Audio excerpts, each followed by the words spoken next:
Hello YouTube, yeah here. Welcome to Tales from Dark Hollow. I started writing some short stories recently. It's mainly inspired by some of these YouTube channels with sleep videos. Some of them have like ghost stories or weird conspiracy theory content. Well, I decided to write some stories about the boy, aka King Cobra JFS. So if you're getting ready to pass out, get comfortable, and let's get started with the first story that I call Because the Snipe.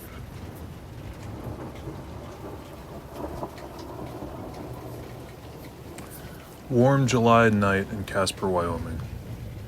A thick, humid nicotine fog hangs over the state fair as nameless silhouettes walk by. Neon lights from the rides illuminating the sky. Muffled pop music blares from the weathered PA systems as the rides rotate and the passengers howl.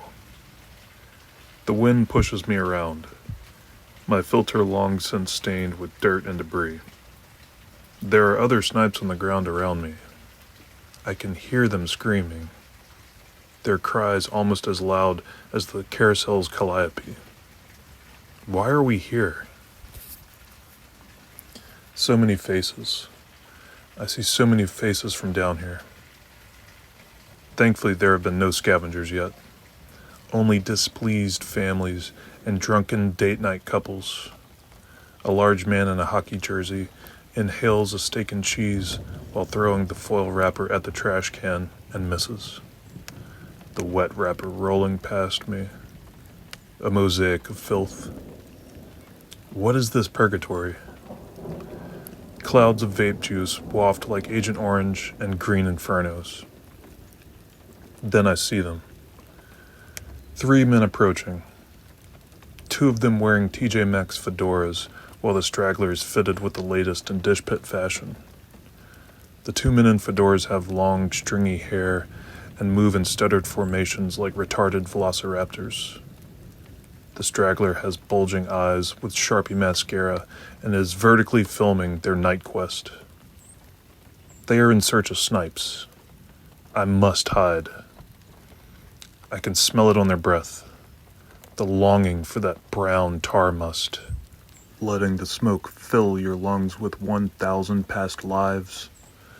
When the scavengers smoke snipes, it gives them a power. It's their life force. That's the reason they can eat so many rancid food hacks and not die of a prolapsed anus from shitting their brains out. I must hide. The night air grants me one last gust, but it's too late. I can see them approaching. One of them already wielding a green lighter. A loud demonic laugh rings out to my right. People spill out from the spook house entrance. This will buy me some time. I lose the 3 scavengers momentarily in the crowd. So many ugly faces, almost indistinguishable from the hand-painted, wart-covered ghouls in the spook house. They walk mindlessly to the next ride while spilling crumbled tickets and cellophane wrappers. 2 people arguing by the Ferris wheel. A young mother takes a long drag from her translucent vape, while 4 children scurry under her ragged flip-flops. A thalidomide dystopia pulsing with rancid life. A giant hand plucks me from the ground. They caught me. For a brief moment, I could see the entire state fair. There were even more retards out there than I had imagined. It was this horrifying realization that allowed me to silently accept my fate. The lighter's flame approached my face. The tobacco began to curl and ignite. The 2 fat, hairy pink lips rolled me onto my back, and there I was faced with the end. 2 black nostrils of the abyss. I can feel the lighter's flame on me, promising everlasting torment. This is it. I can't bear it anymore. I close my eyes and scream as the sky gods look down upon me. My smoke swirls and becomes one with the nicotine fog hanging over the fair. A smoke cloud of lost souls. The last words I hear coming from the scavenger's disgusting carp lips are, I'm actually considering it, YouTube. I'm actually considering just giving up on trying to find a girlfriend and just staying single.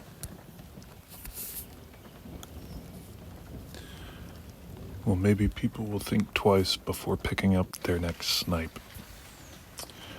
Alright, YouTube. On to our next story that I call Continental Must.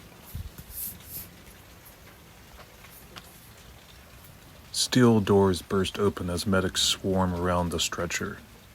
A line of military personnel trail behind. The medics struggle to tighten the straps on the convulsing patient as its body starts to stretch and contort. Dark yellow mucus poured from the patient's mouth and spilled onto the floor, leaving a faint trail of toxic garlic butter slime. A blue emergency light rotates over the cargo bay doors of Containment Bay 015.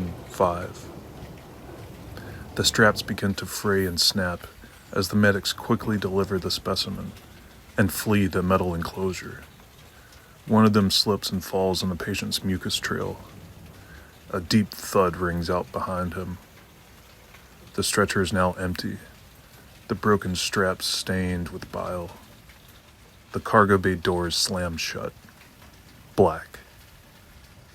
The terrified medic pounds on the thick steel doors inside Containment Bay 015 and curses his team for fleeing above ground, leaving him to die alone in this darkened research facility. No way out. Then he hears it. Something is crawling on the metal ceiling. Something big. It hides in the corner and weaves a web of its own filth. One big cluster of hair and gas station jewelry. The medic zooms in on his biosuit visor display and sees two yellow eyes blinking back at him. He clicks his helmet's safety lamp on and aims it up at the patient. Pink and purple lips stretch back to reveal wet black teeth. Oily strands of long brown hair smeared across a pear-shaped cranium.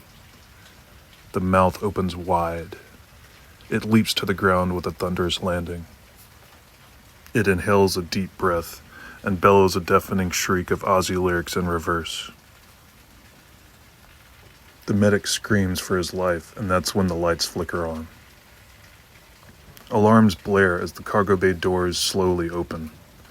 A large chrome tactical drone with long spider-like legs quickly restrains the beast. Sharp teeth covered by a foam-muzzled mouthpiece. Tattooed knuckles locked in surgical steel.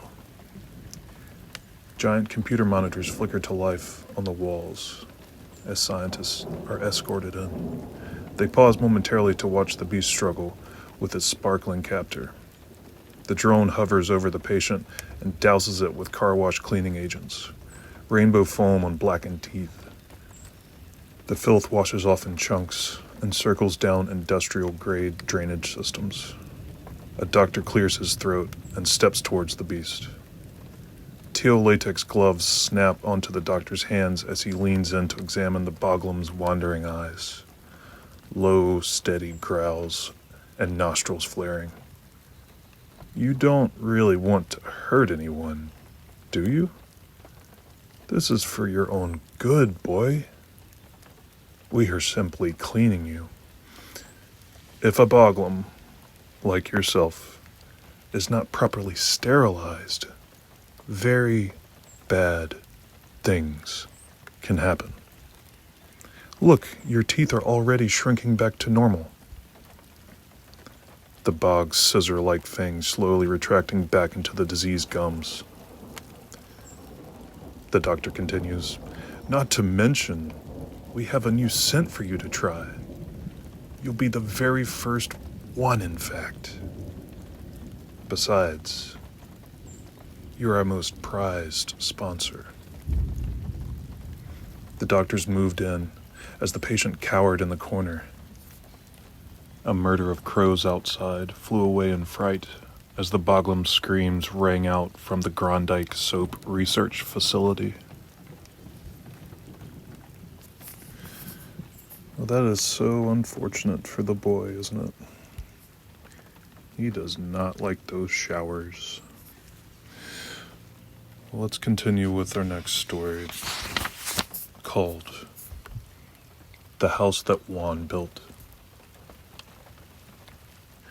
Early morning, sunlight shining through colored windows.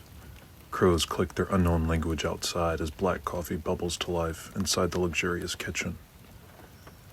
The old man sits in a large living room. There was always something about stained glass that appealed to me. Maybe it was the kitsch value. Maybe it was the way the sunlight hit the colors just right and then slowly faded.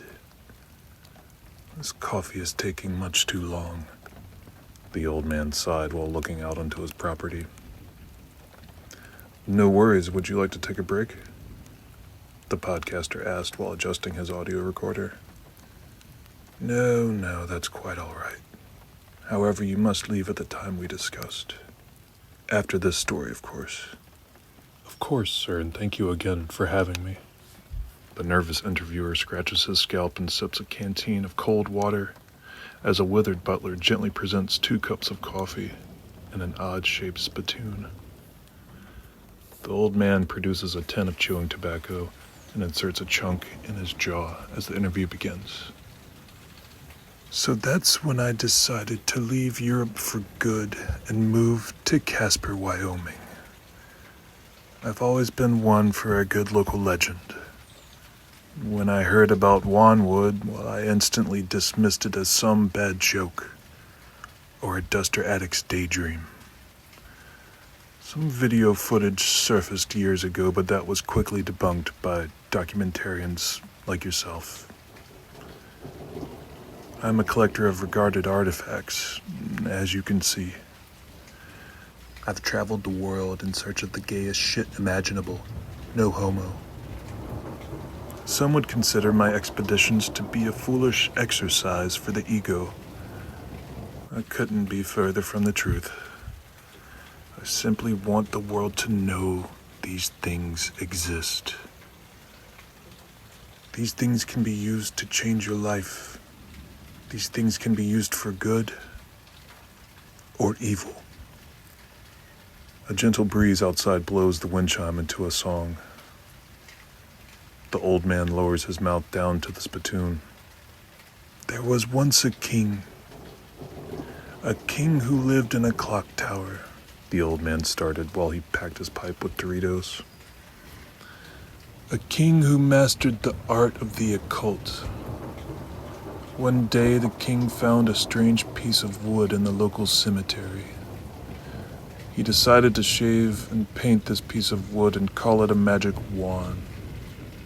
Later that night, the king got super drunk off a dank drink combo and performed a dark ritual, blessing the magic wand with an otherworldly power. It took a true gothic bad boy to harness and control the magic wand's abilities. No mere mortal was meant to possess such a mysterious instrument.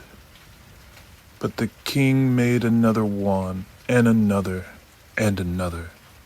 He made so many magic wands that his clock tower began to overflow with them. The king decided to barter with local peasants and collectors like myself. He started selling his magic wands to the public. The king reached great success with his magic wand business. But there was a price he paid for that success. Pardon me, I must light my pipe, the old man said while flicking a silver lighter. The podcaster took another sip from his canteen and quietly adjusted his audio equipment. His scalp began to itch again in the same spot as before. He scratched behind his ears as the old man's smoke filled the room. Now, where was I? Ah, yes. The king was rich now, thanks to his magic wand business. Collectors from around the world lined up to buy his wands online, and the entire inventory would sell out within minutes. But soon the king's enthusiasm for wand production had waned. The king no longer went outside. He even stopped riding bike. He spent his days and nights locked inside his darkened clock tower. Local farmers would DoorDash him fresh food, but the king would curse them, snatch the offerings out of their hands, and waste the ingredients on abortion sandwiches and Spam nachos. He would concoct these unholy food hacks late into the night. The sleeping townspeople below would be startled awake by the crashing of pans, plates, and silverware coming from inside the clock tower. He was a very clumsy king, very drunk as well. The next night is when everything changed. The king decided to make homemade French fries again, but this time he added bacon grease to the already bubbling canola oil on his stove. A small flame licking the side of the pot sparked yet another fire, only this time the flames could not be quenched no matter how loud the king shouted, "Stop!" Thankfully, the king escaped into the woods unharmed, but lost the majority of his possessions in the fire. No one truly knows what happened to the king. Some say he fled his kingdom and never returned. Others say he still lurks in the forest late at night by the cemetery. The only traces the townsfolk could find of the clock tower were burnt magic wands and other tarnished artifacts. Which brings us to why you are here. The old man lit a snipe and stood up from his chair while motioning the podcaster to follow him. He followed the old man down the dimly lit hallway. They passed large mirrors and oil paintings in golden frames. The podcaster noticed his scalp was still itching in the same spot and examined it in the mirror. A bald trichotillea scab bleeding with pus. He shuddered at the sight and dropped his audio equipment. "Something wrong?" the old man asked politely while waiting next to the trophy room doors. The podcaster looked back at his scab. Nothing. No, sir. I don't know what I... Come now, boy. I think you'll find this interesting, the old man said while opening both large trophy room doors as they slowly creaked with age. Golden room. High ceilings. Various Cobraverse artifacts behind thick polished glass. A centerpiece stood tall in the middle of the room, covered by a red velour sheet. The man flipped a switch and the centerpiece was bathed in warm light. "Go on. Take a gander." The old man laughed before coughing on his phlegm. The podcaster's eyes were now drifting and lazy. His hair began to fall to the floor as he approached the centerpiece of the showroom. He was in a trance. He slowly pulled the sheet from the glass dome. There it was. The boy's stained and damaged chair from his old live streams. Is that what I think it is?" the dazed podcaster asked. "Take a seat, boy," the old man said with a crooked smile, his eyes now glowing white. The podcaster opened the glass door to the dome and sat on the king's throne, the glass door slowly closing by itself. It smelled so bad he passed out. He regained consciousness and realized what was happening. He tried to move, but the mucus-stained cushions restrained him like some type of glue. That's when he could feel the chair bugs begin to crawl all over him. The cushions completely stuffed with black and brown roaches. The fabric began to rip and tear as thousands of chair bugs filled the glass dome. The podcaster tried to scream again, but his mouth was quickly invaded by the hungry insects. They crawled under his eyelids, through his nostrils, and burrowed deeply in his ear canals with vicious speed. The podcaster coughed and retched. He was able to catch his breath and scream one final plea to the old man, still standing at the trophy room entrance. Stop, please. I won't tell anyone about this. Please let me go. I just wanted to make a video." The chair bugs now covered the podcaster's entire body, the pinching, biting, and clawing. That's the thing of it, YouTube, the old man said. Cobra rules your sad, pathetic life. Get blocked from my channel, the old man said while walking down the hall, his voice echoing throughout the house, the trophy room now glowing with shades of gold and orange. The podcaster's flesh had been picked clean. All that remained was a wet skeleton clutching a tape recorder. The insects retreated, back into the stained cushions of the king's throne. A thunderstorm could be heard rumbling in the distance. The old man looked out onto his property, gravestones beside a twisted black tree. The butler wiping sweat from his forehead as he finished digging. A bell tower chimed in the distance. He looked over his shoulder at the approaching storm and noticed the old man standing in the window. A flash of lightning illuminated his round glasses and 2 white circles blinked in the darkened house. Alright, YouTube. Let's move on to our next story that I call Praise Shon's Magic. Helicopter circling the city in flames. It confirms a destination point and lands in a nearby field, kicking up swirls of dust. The pilot exits the craft while tightening his gas mask. It was everywhere, even on the outskirts. Flea markets and department stores turned into makeshift rescue stations. Bodies everywhere. Doctors and nurses covered in flies. Papers and receipts drifted by his feet as he kept walking. Glass from the broken windows crunched under his boots. Fire trucks on their sides. An unmanned hose whips water violently back and forth. He sees the street sign for the amphitheater and proceeds. Even more bodies here. The smell of death kept clawing at his mask the closer he got to the amphitheater. Band shirts and leather studs stained in black blood, their mouths open and frozen, the tongues long since white and purple. A pile of bodies at the exit, all in a mass, like a human rat king. They were trying to leave, but something kept them there. He carefully made his way through the sea of bodies and onto the lawn area entrance. A goth kid split in half hangs over the railing. The concert had been 2 days ago, and contamination levels were finally low enough for the military to enter. The pilot was the first one. The pilot finds a large camera tilted towards the night sky. It was still plugged into a power supply and operational. A green light blinking beside the lens. There was footage of the event. He skimmed the video until he saw it.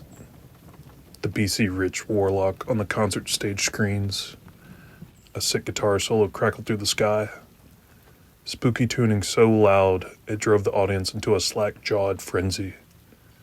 The national anthem butchered at birth. Green fog crept across the stage and into the crowd. The video footage began to glitch. A purple chi-ball pulsed to life in the center stage. A black silhouette of a large throne emerged, and that's when everyone started screaming. Video cuts to static.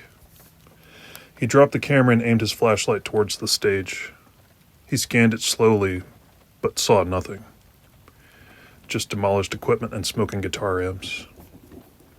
He walks closer, stepping over the twisted bodies scattered on the ground. Yellow shirt security guards lay dead behind the front row barrier, the gates stained with blood. The pilot climbs on stage. Nothing. He walks closer. Something in the center stage. A small purple chi-ball emerges from the darkness. He walks closer. The chi-ball grows and begins to sparkle with different colors. Small strings of electricity snap like lightning as a gust of wind pulls him closer. He walks closer and removes his gas mask, not wanting one detail of the spectacle being obscured. He walks closer and reaches towards the flashing colors. He hears a raspy voice speaking in an unknown language, almost as if it was reciting some ancient spell. He takes one final step towards the gigantic chi ball. It pulls him in, and his vision is immediately clouded. He awakens to shades of morning light. He's still in the amphitheater, but now everyone is alive. In fact, they are all dressed in black suits and black laced dresses. Each of them cupping both hands. Each of them with their own chi ball floating in their palms. They all begin to open their mouths. They let out a piercing Danny Filth screech as they see the purple chi ball and the throne reappear. The audience lifts their hands in the air, each of them with the floating chi ball above. They all take a deep breath in unison and exhale. Their chi ball is now floating towards Shon on his throne. His unblinking eyes glare at their offerings. Shon slowly lifts his miniature arms towards the sky, his tiny fingers curling as he absorbs their glowing orbs. His hands move left. The audience moves left. His hands move down. The audience bows to the ground. The pilot frozen in a terrified daze. Shon slowly turned his head towards him. The entire audience was now staring at the pilot. Pale white faces and green unblinking eyes. They moved closer. The pilot tried pushing them away, but there were too many. He could hear the Danny Filth screeches as they moved closer and closer. He felt their hands and nails clawing at his face as he screamed to the sky gods. Shon sat on his throne and laughed. Alright, YouTube. That about does it for the first episode of Tales from Dark Hollow. It's most definitely what's up. I'd like to thank you for listening, and I'll catch you later.